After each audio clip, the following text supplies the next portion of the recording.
Hello and welcome to The Radical. I'm Christina. And I'm Nicole. On our podcast, we delve into the roots of metaphysical wisdom. That's right, Nicole. Our podcast is all about exploring those fundamental truths and practices that nourish your mind, body, and spirit.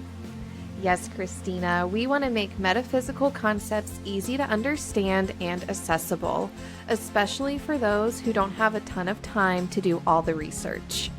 Right? We'll do the research as well as share our experiences and perspectives, hoping to empower you, our listener, to find balance and magic in your day-to-day.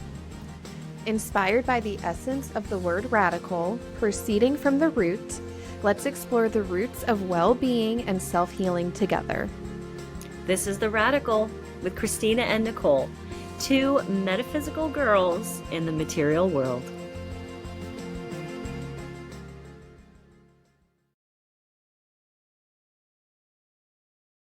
Hello and welcome to The Radical. I'm Nicole.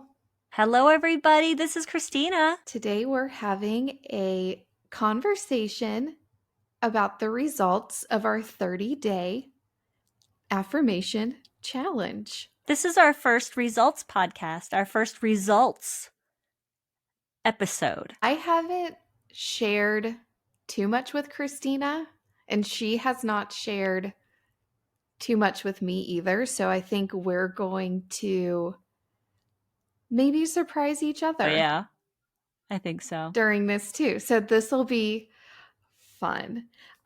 We didn't really, I'm ready to just... Yeah, we didn't really talk about it during the month. No. We didn't really update each other. We were busy doing different stuff. So I don't even really know what your affirmations were about. Yeah.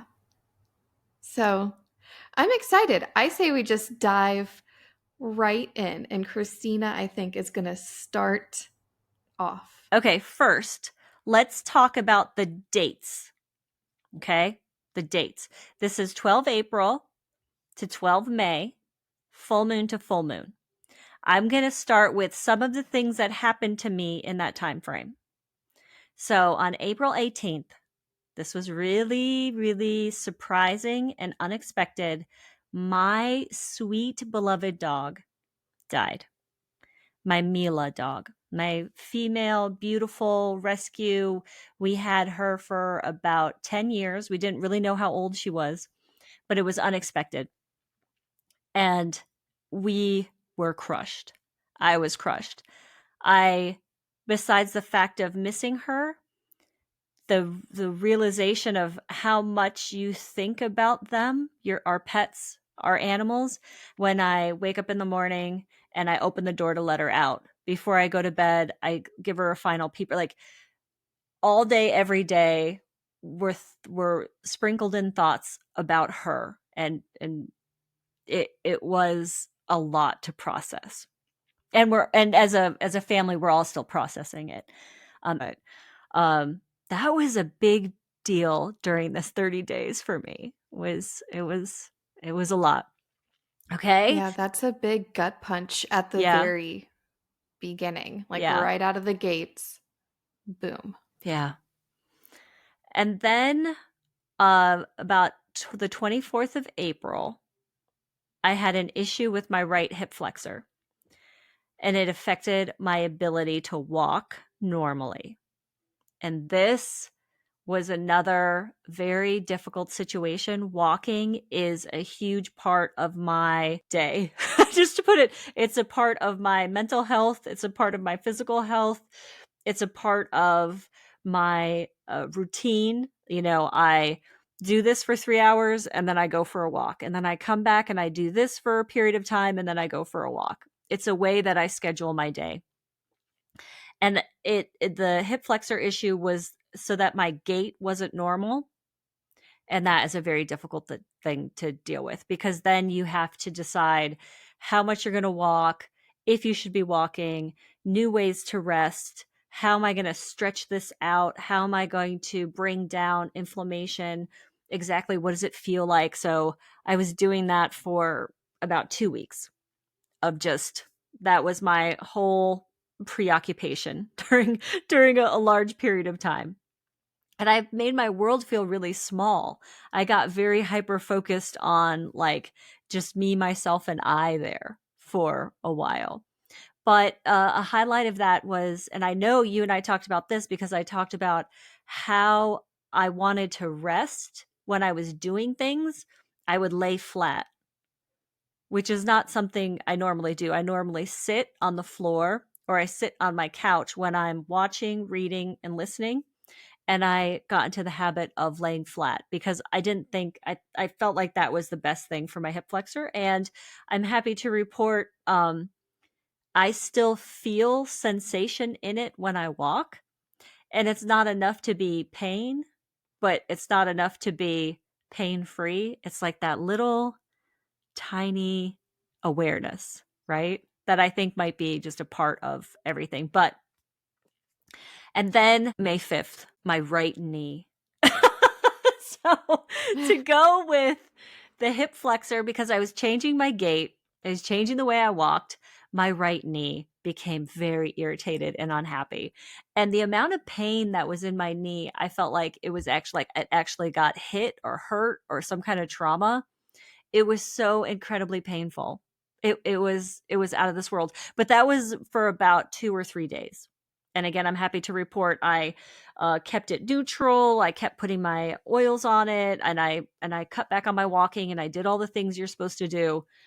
But that was probably the lowest point, was when I was in that much pain and I couldn't walk, and the feelings of anxiety and sadness and all the things that come with that. So I had a month that was very much on um pentacles, for lack of a better word, home and health Mm. and self. Those were my big things that kind of flavored my monthly challenge. And I'll go through kind of some things that happened in my month. Mm, And Christina mentioned the dates that we used. We synced up the challenge with the full moon in Libra as our start date and the full moon in Scorpio as our end date. And the mantra for Libra is I balance. And for Scorpio, the mantra is I desire. oh, I balance. Okay. And for me, I feel like I balance was a huge theme throughout my month because during our month, I got lab test results confirming that I have a reactivation of Epstein Barr virus. Mm-hmm. And Epstein Barr virus causes mono. So if you have ever had mono, probably as a teenager, you may remember just how tired Mm-hmm. you were.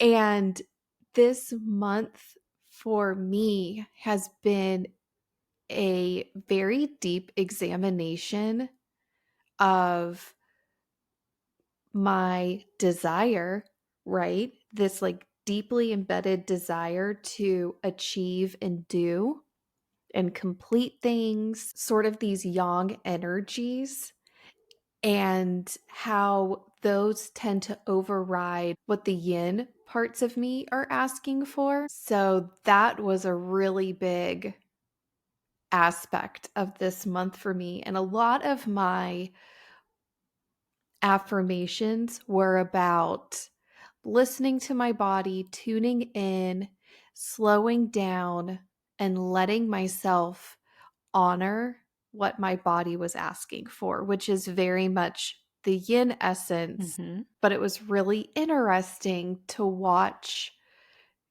the interplay between my yin and my yang and how the yang typically wins out. And I'm trying to balance Libra, balance Balance. that. And that was my balance, was my walking, and my exercise routine of walking is the yang, and then the backing off of that and laying flat and taking more time to be neutral.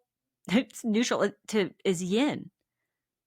That is what the universe handed me in this month was you need to spend more time healing and resting and letting these irritated muscles and tendons and ligaments come back to a neutral state, not an irritated state. Because I didn't want Mm-hmm. that. I did not want to be injured right now.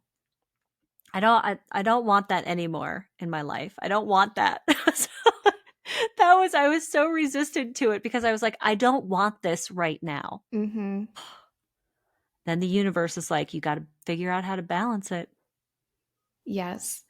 And I don't want this viral Mhm. reactivation right now. It feels very inconvenient. It is interrupting my plans and my thoughts on what I want to achieve. Mhm.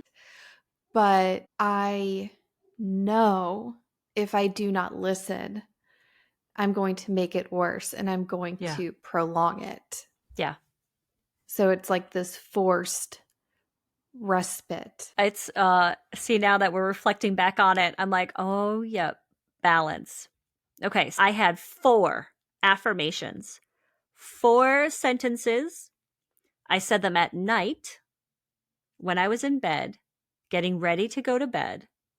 I said them 3 times. I had four phrases that I said at night before bed, and I said them each 3 times, which felt like what was right for me. And then I think I missed maybe 5 to 7 days. But then when I would think about if I had forgot them, then I would kind of like take a moment to say them in my head. Do you know what I mean? Like I would take a moment to be like, okay, you forgot last night or whatever, you weren't thinking about it last night. Now take a moment to think about them. But I missed a few days. I think I missed a couple of days too, but I have this a little bit further down in my notes under like final thoughts. But what I wrote down was how important it was to be open minded and sort of observing what was happening, like the shifts that were happening throughout this process. I wrote down think like a scientist. Hmm. And I think because part of the intention behind the 30 days of affirmations was to observe and then report back, I started to notice subtle changes pretty quickly into the 30 days, I would say. And I definitely had challenges too. So, probably about a week in, I was not feeling well, super tired, and I really had to double down on my commitment to this Mm. practice. It kind of felt like forcing myself Mhm. I a had lot of the days. I had some days where I like said them, da-da-da-da-da, okay, done. Like I had a couple of those nights too. Yes.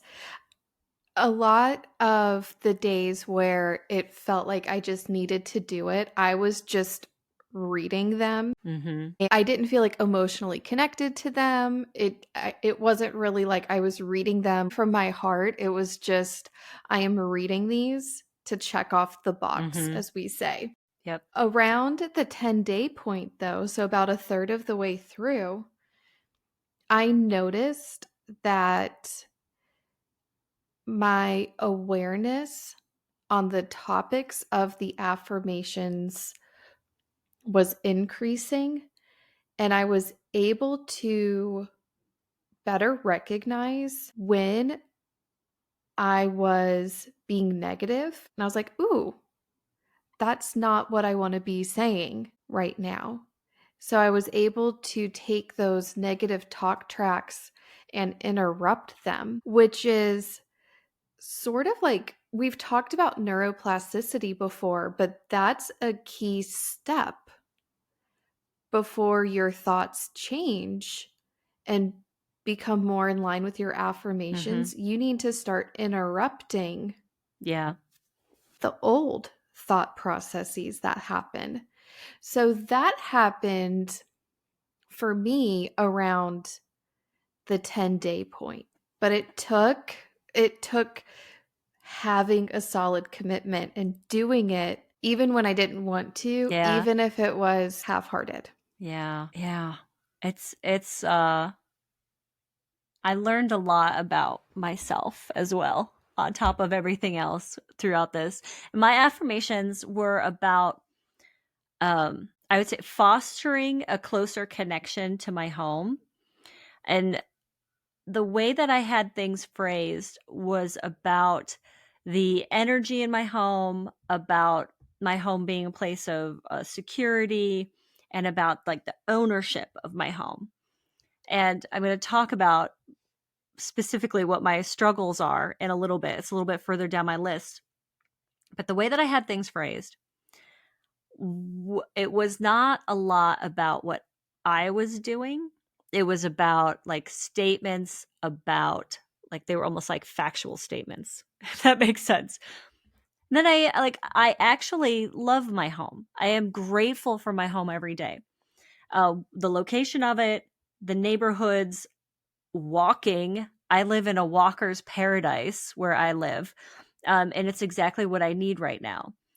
When I was putting when I was putting these four affirmations together, it was interesting to see where my mind was and what I thought I needed to reaffirm and foster.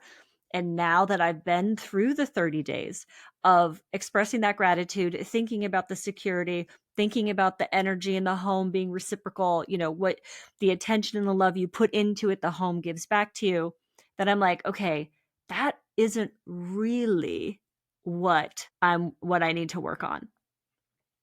That isn't really what I need to unpack some more. As I reflected upon it, it's more along the lines of I am worthy of security. I am worthy of home ownership. I am worthy of, whatever it XYZ. You are worthy of your desires. That's Yes. Scorpio. Yeah. Yes, yes, that's it. And now that we talk about like everything from here on in my upon reflection is about desires that I've got to figure out my worthiness, my scarcity complex. I know that I have one, and it's not about the home, because the home is loved and where we physically live, but it's about releasing this fear, releasing this worthiness, like lack of worthiness. And this is from my childhood. This is how I grew up. Expectations of the level of home maintenance, wherever it was. I grew up when something broke, it was gone. Things weren't replaced or repaired. You just dealt with it. And that was just it just wasn't a priority that my parents, my family, they just couldn't put um, money or effort into some things. You just dealt with it.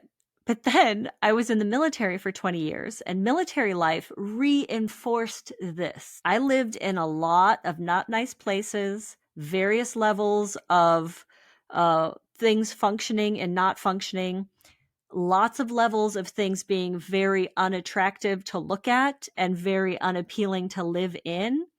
But it's what I did, and it's how I lived, and you just dealt with it.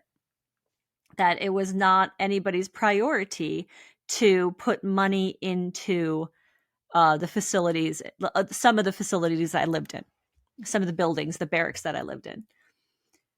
And another thing I just wrote right before we started recording is, so like I have no background in home renovations or how to do this work or how to do any of this. I have a huge fear of not knowing how to navigate this world, of like calling the tree service to get trees cut down, replacing the carpets. Like, what if I want to redo a bathroom? Like, this stuff makes me sweat just thinking about it. because it is a foreign world to me because of my history. And then I got all woo woo on myself. And I don't have a lot of earth signs in my birth chart. I am mostly air and fire with a tiny bit of earth, and I'm going to tell you this, like no water, which isn't a surprise. I don't talk about my feelings, but that made me just sit back and question. I'm like, I don't have a need for things to look and be a certain way in the places I live. Coming into like the realization of who I am and what I need and what I need to feel safe and secure and happy, and if things need to be aesthetically pleasing or modern or updated or whatever it is, that I just probably just need to I need to do that radical self inventory, and I need to be honest with myself about what is bothering me, why it's bothering me, and just go and freaking do it. Just fix it. Because I don't have a problem with living in a very new, modern place. I just don't want to pay for it, and I don't want to do it. I'm very happy for someone else to do it, and I'll live there, but I don't want to do it. It's not a priority to me, which is an interesting thing to kind of come to grips with. This is making me think of the saying 10 miles into the woods, 10 miles out. And what I mean by that is, Christina's talking about these patterns and ways of living from childhood. And it grinds my gears when you see these flashy challenges that are like, find your bliss in 2 weeks. And we put this timestamp on it because I don't believe that's how our neurobiology works. It takes time. Mm-hmm. And we're continually peeling back new layers and we're refining what's really at the root here and what we think it is that we're working on. And then more is revealed. So that was sort of one of the conclusions that I reached is we picked 30 days as sort of our experimental time frame. But then after you've worked with affirmations for a set period, it's like new ones reveal themselves. Yes. And, I'm almost 39. So these things I'm working on have been developed over my lifetime up until now. Mm-hmm. So if it's 10 miles into the woods, it's 10 miles out. And Yes. I'm not saying it's going to take 39 years to undo everything, but it is going to take longer than 30 days. It is going to take longer than 7 days to find true happiness or 30 days to be your best self. I think that's a really great starting point. And you do need to make it a commitment and a dedicated practice to see results, but I think it's very misleading to sort of advertise or presume that after 30 days you're going to be good to go. Right. Right. Or that you're going to see some tangible result. Like, I don't have a tangible result, but I have a whole lot of mental results. I have a lot of journaling I've done. I have a lot of new ideas and new realizations from it. So it wasn't about manifest. I mean, it could have been. It'd be great if it manifested, my house being paid off in 30 days. That would have been fantastic. But that isn't always what you need in that moment. Right.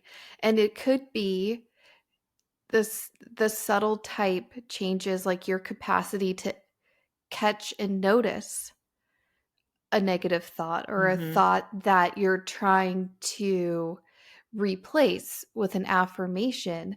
And then maybe the next 30 days, you're better at interrupting it and replacing it. But it's sort of this process. And it's funny because on May 5th, one of my notes that I wrote down was is this even working? I must have been in a crabby mood that day. But it does bring to mind this topic, this idea of instant gratification, and how in our culture, we do often expect things to manifest and come to fruition rather quickly.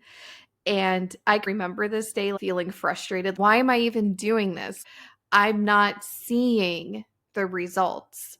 So it's just interesting, sort of the little mind tricks, like our mind plays these tricks on us because we're sort of conditioned to have instant gratification. And I went there with it. I was like, I don't even know if I want to keep doing this because I don't even know that it's working. But what does that mean? Yeah. Is it working?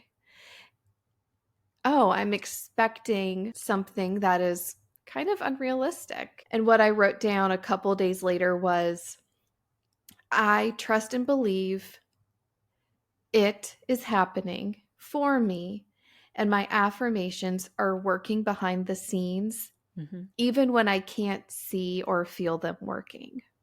Yes, I believe that because we have to change our minds. We have to redirect the flow of our energy. Then I wrote down, as I'm thinking about the way forward for me, my next set of affirmations, like what what did I learn in my 30 days, is that radical self-inventory of what you actually need, want, and desire. And then if I think I'm in this place where things don't bother me, then why is this bothering me? Why is this worn out carpet bothering me? I need to find like the root to that. Either it does or it doesn't. And it's okay if it does, but just come to like the realization that you do care about this. This is an important thing to prioritize right now.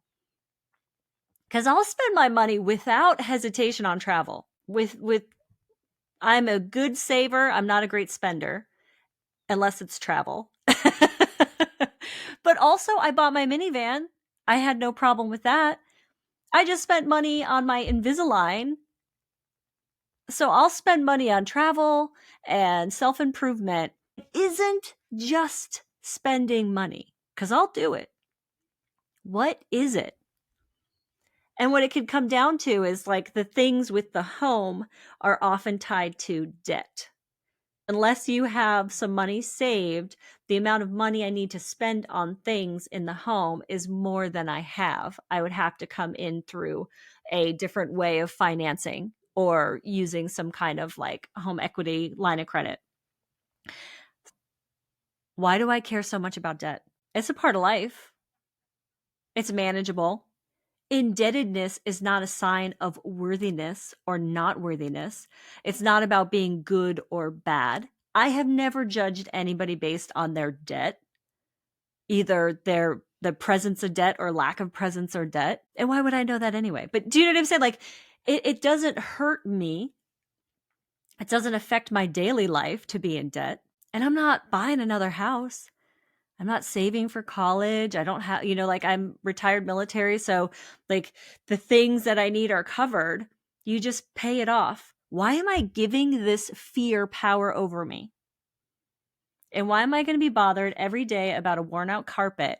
But this fear of debt is going to hold me in check. If I want new floors, if I desire new floors, go get them. Don't be, I'm being held in check by fear of, like, for lack of a better word, indebtedness. I need to come to grips to that. My next round of affirmations, I am going to use I am as the key phrase. I am worthy of X, Y, or Z. I don't fear X, Y, or Z. I own my feelings of this, or I own this home, or I will own, my responsibility to whatever. But I'm going to use those phrases. And it's not going to be about, you know, my home gives me security. It's going to be like, I am worthy of security. I am not afraid of debt. I mean, it's not debt. It's like spending a lot of money on something. That's just the word that kind of came to me. It could be another word that I come up with for my affirmations, but debt. But here is the final affirmation that I'm going to include. Pentacles flow, they come and go. Mm-hmm. And even though it's a very insecure time right now in our world about pentacles, all things pentacles, our lives, our bodies, our homes, our money, our paychecks, our retirement savings. But the fact is, pentacles flow, they come and go. And I need to take more ownership and more direct action and more direct responsibility. That was my my big lesson in these 30 days. I like it. You are a Scorpio North Node. Is that right? Yes. And I'm a Taurus South Node, so I have some Earth. So that means I'm Taurus. Yeah, Taurus is my South. Is that right? Taurus and Scorpio? So Scorpio rules the eighth house. And isn't the eighth house other people's money, debt, Gosh, taxes, death?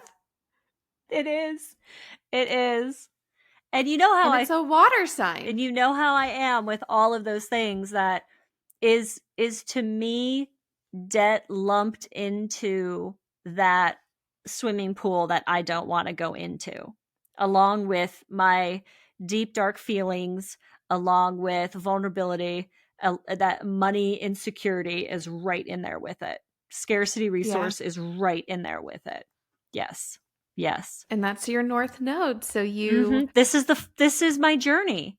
This yes. is my journey. Is this is the big uh, uh shifts I need to make in my thinking and in Mm-hmm. my being to get closer to my life's purpose. Yes. This is the path Mhm. you're swimming. Get Yes. it? Not walking, but swimming because it's water. Haha. And I don't want to swim, no. So I had yeah, it was very challenging, and very, very challenging. Lots of just sadness and struggles for me in these 30 days, and not at all the result I thought. Do you know what I'm saying? But as I sat back and I reflected and I journaled, it all came clear. Yeah. Affirmations, they are not what I expected, listeners. That was not a 30-day journey that I expected to be on, but I have to say I am a believer in them now. I'm a fan now. It was interesting because towards the end of the challenge, so this was after May 5th and after trusting and believing that the affirmations are working behind the scenes. That's kind of when I started missing some days. And there was a time in my younger days where I would have said, all right, well, the challenge is ruined because I missed a day. Mhm. And I would have just given up and been like, well, I failed. I didn't do it right. All the things. And I just sort of rolled with it and said to myself, I missed a day. Did it result in something wildly different than if I did every affirmation every day for 30 days? I don't know. I mean, was I going to have like a parade and fireworks at the Yeah. end? No. Yeah. So if I missed a couple of days, did it radically change the outcome? I don't think so. I really don't. I also want to say one thing that I always, when we were yoga teachers, I would say, coming to a yoga class, they call it a practice because that's what it is, that you have to practice these things. This was my first 30-day challenge, and I believe that I will get better, in quotation marks, better at it as I go. That's the Right. other thing too, is that you and I are both learners in this. Right. It's a One of practice. my Yes. And one of my affirmations was I restore my energy by leaning into softness. So, like the yin essence. And so, if I have a setback, but I'm meeting that with harshness instead of softness, I'm sort of going against the energy of my own affirmations. So, I let it go. I didn't really let it impact me too much like I would have done in the past. And maybe that was testament to the affirmations kind of working. The fact Mhm. that I wasn't beating myself up when most of my affirmations were about leaning into my yin. And then when I don't achieve, I'm like, well, that's okay. That's okay. And like I said, there wasn't a parade, there wasn't fireworks, there wasn't a big party at the end. It was really, truly subtle. And that's why I said earlier that keeping an open mind, I think, was so important because if I was sort of expecting these big, concrete, maybe outward results, I would have Mhm. missed the subtle and internal shifts that were happening. And I did tell Christina this, but we had a conversation a couple days ago, and I told her it was like the volumes were being adjusted, my internal volumes, and the affirmations, that volume got turned up and the more self limiting beliefs or the harsh negative thinking was being turned down. And in that moment, I realized what was happening with my thoughts. I still had that choice. I was like, well, I could choose to go down the the path with the negative thinking, or I could choose to think more in alignment with my affirmation. So there was still this work that had to be done. It wasn't an automated process. It wasn't like, now I just think differently. Yeah. Magically, all of a sudden, I just think happier thoughts. Yeah. I still had to make a choice. I still had to become aware and then choose to engage with the new thoughts instead of the old. And that's what neuroplasticity is. The grooves in our brains are from literal repetitions of thoughts and behaviors. And the deeper those grooves, the longer they take to be replaced with new grooves. But the process, like I said, isn't automatic. You have to participate in it. Mhm. It's cuz we choose, like you said, to go down the road with those negative thoughts. That's a Mm-hmm. choice.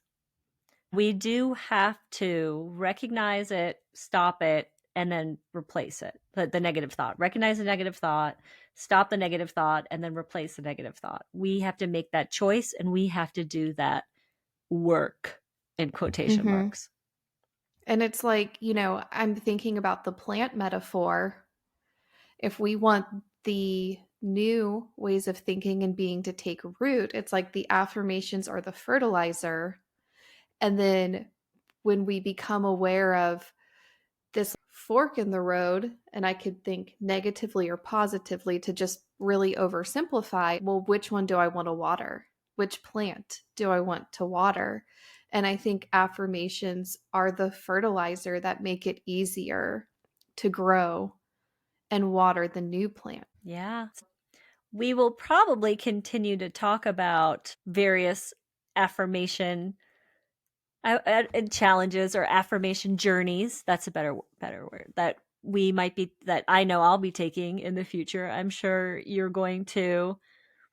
I just had a thought while you were finishing what you were saying. I'm like, will I be saying affirmations every night now? Well, or in the morning, maybe next time I'll say them in the morning, or I'll say them in the afternoon, or I'll say them with my first cup of tea, or whatever it might be. But I found the practice of physically saying them, um, the novelties, the newness of it was fun. And then there was sort of like, what's the point of this? It doesn't matter. Everything doesn't matter anymore. And then there was a comfort in it. And then I felt things become more clear to me. I felt the shift in the way that I was thinking about things. I mean, I hadn't done this before, and I am a believer now. I Mm-hmm. really, really liked it. I really liked it. And I'll just share some of my process. I did read them mostly in the morning. Our brainwave states are more receptive in the morning and it guides your energy for the day. I also tried to read my affirmations before sleeping, so they would embed in my subconscious. And I made it meditative when I was reading them and paired it with visualization, Mm, or trying to pair it with an emotion or a feeling or an energy in my body. So the affirmation I shared that said, I restore my energy by leaning into softness, I would visualize what that meant. So maybe resting on the couch with like a bunch of pillows, or I would think about the energy of softness and what that would feel like to totally let myself do nothing. So I was trying to pair it with something in my mind, a very clear visual or the felt sense of what I was saying to help strengthen it. When I did make this more of a meditative practice,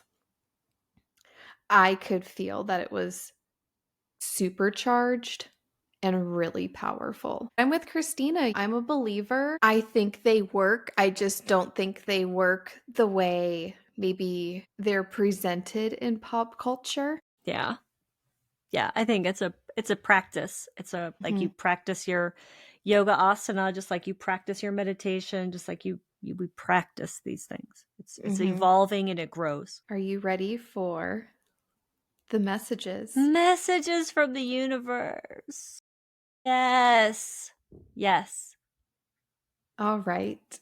So I have 3 cards from the Mystic Mondays Tarot by Grace Duong. So choose card A, B, or C. And our first one, card A, is the Strength card, associated with Leo, fierce, endurance, and courage. Strength is not only a card of physical strength, but often points to your inner strength. It shows your growth and maturity in that you have been able to deal with challenging situations with compassion and patience. It is natural for humans to have animalistic instincts, and you have learned to tame the beast to become guided by a higher consciousness. Master your impulses and take responsibility for yourself and your actions. With this power of self control, you will be able to approach your problems powerfully and gracefully. Courage and patience are both needed in facing your fears. Connecting your inner and outer strength is key to embodying this impenetrable, ferocious energy with finesse and prowess. Know that you have all the tools necessary not only to persevere, but thrive. In card B, Wheel of Fortune, Mm. associated with Jupiter, change, fate, and karma. Change is coming whether you like it or not. Fate has stepped in and is now calling the shots, moving you into a critical new phase of your life. You may be feeling like things are outside of your control, and they are. You can choose to complain or you can choose to adapt.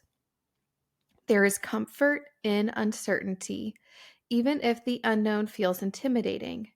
Everything happens for a reason. So have faith that these changes are happening for your highest good. Life is full of cycles, and it's impossible to have the good times without the bad. Contrast is not only necessary, but inevitable. Just because events feel like they are outside of your control doesn't mean you have to take a back seat. Remain active and avoid complacency. Trust that this is exactly where you need to be right now. Kind of weird, but that was one of my affirmations, that I'm exactly where I'm meant to be. Wow, universe. Our last card, card C, Queen of Cups. Intuition, compassion, and open heart. Intuition, comparable to the High Priestess, the Queen of Cups, rules your intuition, compassion, and love. She is an emotionally stable woman who rules fairly from her heart. Empathetic with healthy boundaries, the Queen of Cups asks you to show compassion and love to others. Emotional well being. The element of water flows strong but steady in her court and also allows constant and effortless flow. Artistic endeavors express themselves with ease, reflecting your state of high creativity and imagination. Dreamer with psychic insights, the Queen of Cups heals past wounds with doses of tender-hearted kindness. Listen to your intuition and make your emotional needs a priority. Allowing self-expression is the greatest gift you could give to not only yourself but also the universe. Thank you, universe. Queen of Cups. Thank you, universe. Thank you, listeners. Thank you, Nicole, for reading those beautiful cards and sharing all of about your 30-day affirmation challenge today. Likewise. And we are finishing up Taurus season. I mean, we still have about 2 weeks, but then we're coming into Gemini season, and it's air. So I wonder if I am going to focus more about thinking and about mindset for my next affirmation challenge. Because this one was very earthy, Taurusy, and that was just what was on my mind when I was making these affirmations.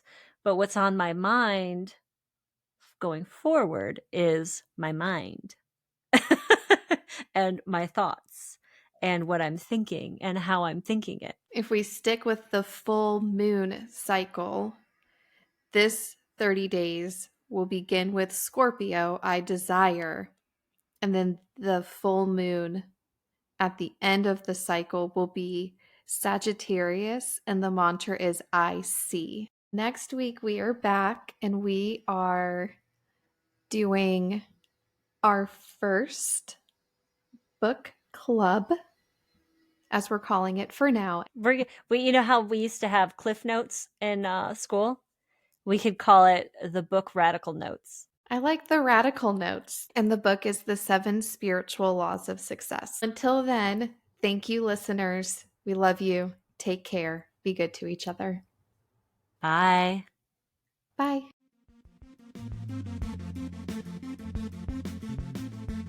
Thank you for listening to this episode of The Radical. The Radical is written and produced by Nicole and Christina. Listener questions can be emailed to us at theradicalpodnc@gmail.com. Our Instagram is The Radical Pod. Music by Van Horton. His Instagram is Van Horton Music.